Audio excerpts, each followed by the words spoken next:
Hi guys, ఎలా ఉన్నారు? ఈరోజు నేను ఒక కామెడీ హారర్ మూవీని తీసుకొచ్చాను. ఇది హారర్ కన్నా సస్పెన్స్ మూవీ అని చెప్పొచ్చు. దీని పేరు వచ్చి 'the noisy mention' Korean movie. చాలా బాగుంటుంది, లాస్ట్ వరకు చూడండి. మరి మూవీలోకి వెళ్ళిపోతే మూవీ స్టార్టింగ్‌లో మనకి 25 ఏళ్ళు అమ్మాయిని చూపిస్తారు. తన పేరు యాన్. అయితే తనకి ఇల్లుండదు. దానికోసమని వాళ్ళ పెద్దన్నయ్య ఇంట్లో ఉంటుంది. వాళ్ళకి ఇద్దరు పిల్లలు. అయితే వాళ్ళని తినే పెంచుతూ ఉంటుంది. ఆ పిల్లలు కూడా తనతో చేరి అల్లరిని చేయడానికి స్టార్ట్ చేస్తారు. ఇదంతా కూడా తట్టుకోవడానికి అవ్వదు ఆ అన్నయ్యకి. సో, తనని ఇంటి నుంచి బయటికి వెళ్ళిపోమని చెప్తాడు. సరే అయితే వెళ్ళిపోతాను.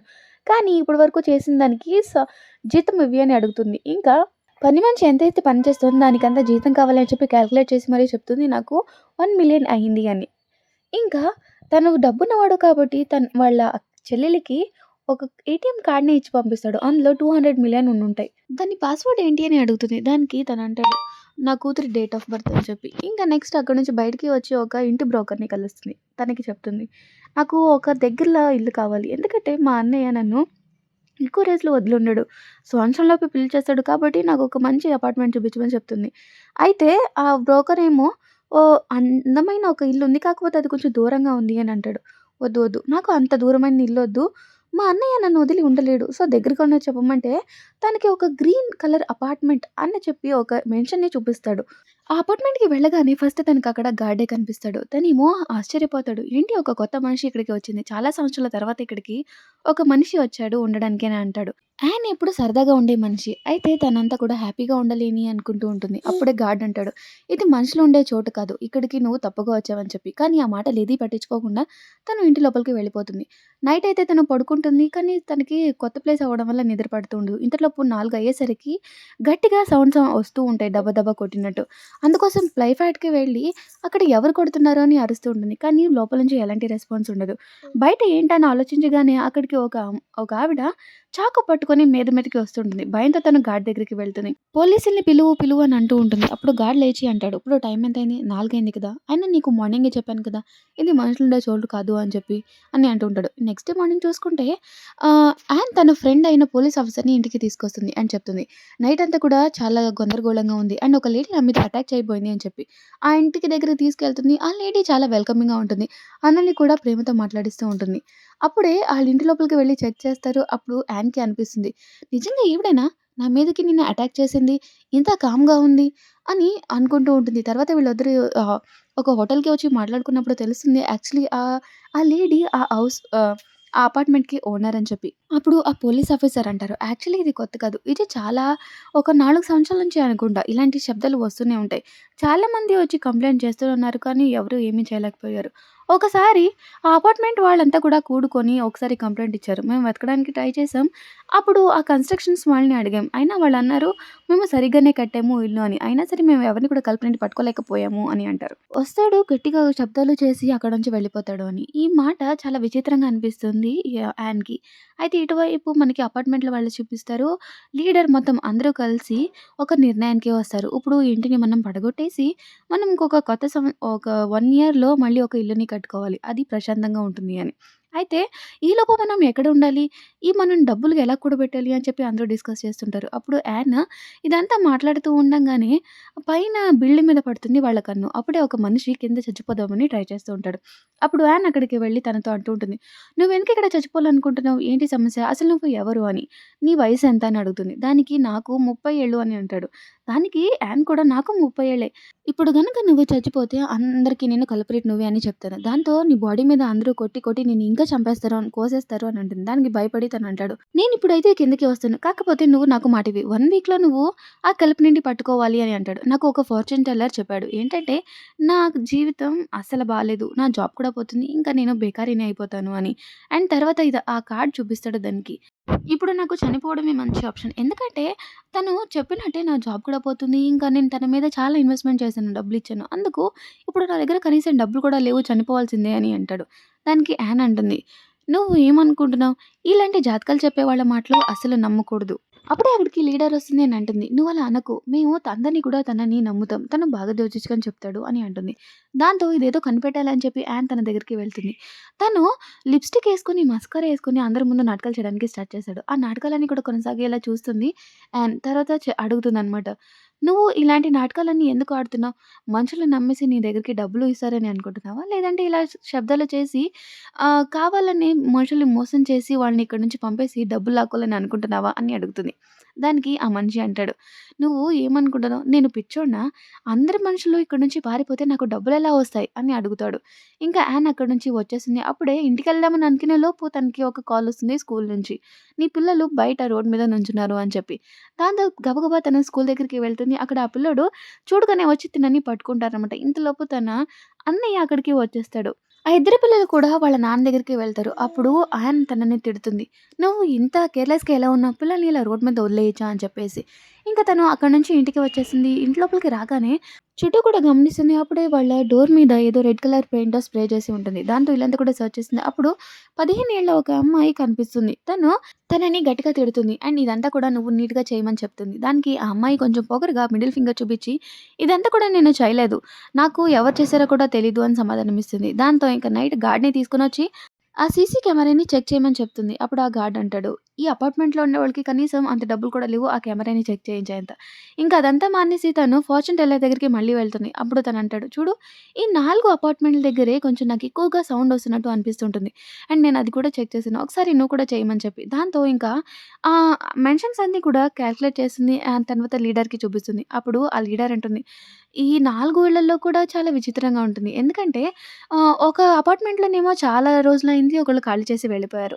ఇంకొక అపార్ట్మెంట్‌లో ఒక ముసలతను ఉంటాను. తను పొద్దున్నే వెళ్ళి మళ్ళీ సాయంత్రం వచ్చి తినేసి పడుకుంటాడు. తను చేసేంత పని లేదు. ఇంకా మూడో అపార్ట్మెంట్‌లో ఒక వ్యక్తి ఉన్నాడు. అతను చాలా విచిత్రంగా ఉంటాడు. ఎందుకంటే అబ్బాయిగా ఉంటాడు. కానీ వాళ్ళ ఇంట్లో మాత్రం అన్ని అమ్మాయిల డ్రెస్‌లే ఉంటాయి. మేబీ తను వేసుకుంటాడేమో అని అంటుంది. వాడే ఒకవేళ అయ్యుంటే మనం కల్ప్రిట్‌ని ఈజీగా పట్టేసుకున్నట్టే అని అనుకుంటారు. ఇంకా ఆయన తన దగ్గరికి వెళ్ళి ఈ బట్టలంతా కూడా షోకేస్ చేస్తుంది. అప్పుడు తనంటాడు, "యాక్చువల్లీ ఇదంతా కూడా నేను ఒక కంటెంట్ క్రియేటర్‌ని. దానికోసం ఇది ఉపయోగిస్తాను" అని చెప్తాడు. దాన్ని ఇంటికెళ్ళి చూస్తే అక్కడ అన్నీ కూడా ఏఎస్ఆర్ఎం వీడియోస్ చేస్తూ ఉంటాడు. అండ్ ఆ అమ్మాయిల బట్టలు వేసుకొని ఒక వ్లాగ్స్ చేస్తూ ఉంటాడనమాట. అండ్ అప్పుడే వీళ్ళకి అర్థమవుతుంది వాడు కూడా కల్ప్రిట్ కాదు అని చెప్పి. ఇంకా వీళ్ళందరూ కలిసి ఒక టీమ్ అవుతారు. అదే ఒక ఐదుగురు పనిచేసే టీమ్. అందులో మన లీడర్ ఉంటుంది, యాన్ ఉంటుంది, ఒక స్కూల్ పిల్ల ఉంటుంది, తర్వాత హాంగ్ ఉంటాడు, ఇంకా ఈ కంటెంట్ క్రియేటర్ కూడా. అప్పుడు కంటెంట్ క్రియేటర్ చెప్తాడు, "యాక్చువల్లీ నేను మెసేజ్ చేశాను. ఫ్లోర్ 2 నుంచి 7 వరకు చాలా ఎక్కువ సౌండ్ వస్తుంది. మనం టీమ్ అయ్యాం కాబట్టి ఇప్పుడు అన్ని ఫ్లోర్‌కి వెళ్ళి చెక్ చేయొచ్చు" అని చెప్తాడు. దాంతో ఆ టీమ్ గర్ల్ కూడా, "మనం తక్కువేమున్నాం, ఐదుగురున్నాం. 7 ఫ్లోర్‌కి ఎలా వెళ్తాం" అని అడుగుతది. దానికి యాన్ అంటుంది, "ఫార్చ్యూన్ టెల్లర్ అన్నారు కదా! వాడిని తీసుకుందాం." ఇంకా గార్డ్ దగ్గరికి వెళ్తుంది యాన్ అని అంటుంది. అప్పుడు గార్డ్ అంటాడు, "ప్లాన్ అయితే బావుంది. ఒకవేళ మీ ఐదుగురిలోని ఎవరైనా కల్పరేట్ ఉంటే ఏంటి చేసేది" అని చెప్పి. దానికి యాన్ అంటుంది, "అది కూడా మంచిదే. ఈరోజు మెజర్‌మెంట్ చేయడంలో మనందరూ కూడా బిజీగా ఉంటాం కాబట్టి సౌండ్ రాలేదు అంటే మా ఐదుగురిలోని ఎవడో కల్పరేట్ ఉన్నాడు అని తెలిసిపోతుంది" అని. ఇంకా వాళ్ళు చేయడానికి స్టార్ట్ చేస్తారు. ఆలోపు వాళ్ళ అన్నయ్య కూతురు తన దగ్గరికి వచ్చేస్తుంది. దాంతో అన్నయ్యకి ఫోన్ చేసి, "మీ వోళ్ళు నా దగ్గరే ఉంటుంది ఈరోజు రాత్రికి" అని చెప్పేస్తుంది. ఇంకా రాత్రి అవ్వడంతో అందరూ వాళ్ళ వాళ్ళ వర్క్‌ని చేయడానికి స్టార్ట్ చేస్తారు టీమ్‌గా.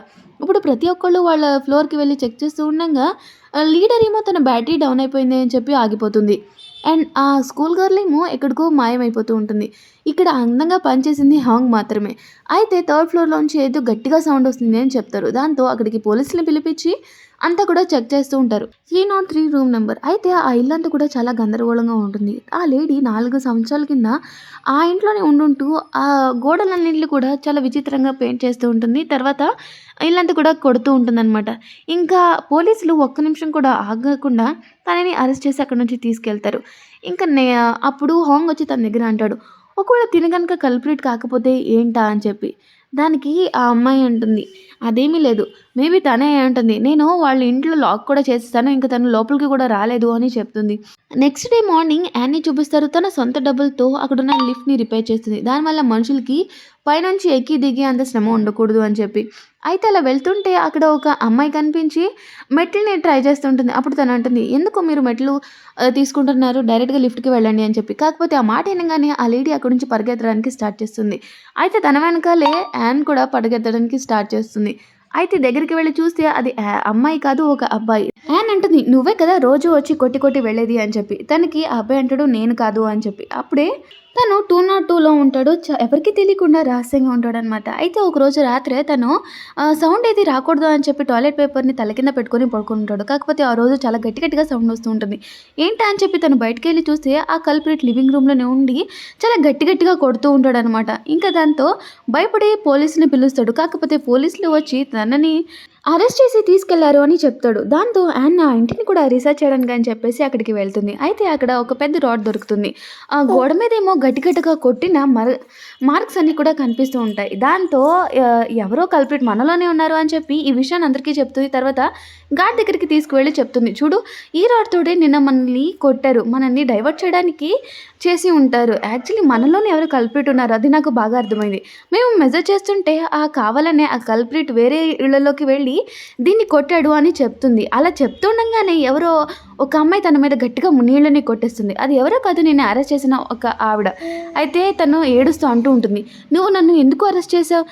మా ఆయనేమో చనిపోయాడు. ఇంకా నాకు పిల్లలు లేరు. నేను వీక్‌గా కనిపించాను కదా! అందుకే నువ్వు నన్ను ఇలా మోసం చేసావు, అరెస్ట్ చేయించావు అని చెప్పి గట్టి గట్టిగా ఏడుస్తూ ఉంటుంది. అదే టైంలో అక్కడికి యాన్ వాళ్ళ అన్నయ్య వచ్చేస్తాడు. ఇదంతా చూసి తనకి ఇంక చిరాకొచ్చి అక్కడి నుంచి వెళ్ళిపోతూ తనతో అంటాడు, పద నువ్వు బ్యాగ్ ప్యాక్ చేసుకో, ఇక్కడ నుంచి మనం మన ఇంటికి వెళ్ళిపోదాం. ఇక్కడ అందరినీ నువ్వు ఇబ్బంది పడుతున్నావు అని అంటాడు. దానికి యాన్ అంటుంది, నువ్వు వచ్చావు కదా నీ కూతుర్ని తీసుకువెళ్ళిపో అని చెప్పి. దానికి అన్నయ్య అంటాడు, ఎక్కడుంది నా కూతురు, ఎక్కడుంది చెప్పు అని అంటాడు. ఇప్పుడే మనకి పాస్ట్ సీన్ చూపిస్తారు. అప్పుడు యాన్ తనని రెడీ చేసి మియోల్ని పిక్నిక్ అని చెప్పి స్కూల్లో తీసుకెళ్తున్నారని చెప్పి పంపిస్తుంది. అయితే బస్సులో పిల్లలందరూ కూడా దిగిపోయి ఉంటారు. కానీ మియోల్ మాత్రం బస్సులోనే ఉండిపోయి ఉంటుంది. ఆ బస్సు క్లోజ్ చేసి ఉండడం వల్ల సాయంత్రం కల్లా మియోల్ చనిపోతుంది. ఈ విషయం తెలియగానే వాళ్ళ నాన్న చాలా గట్టిగా ఏడుస్తాడనమాట. ఇప్పుడు మనకి ప్రెజెంట్ సీన్ చూపిస్తారు. అక్కడ యాన్ ఏమో ఇమాజినరీ ఆ పిల్లతో మాట్లాడుతూ ఉంటుంది బ్యాగ్ ప్యాక్ చేసుకుంటూ.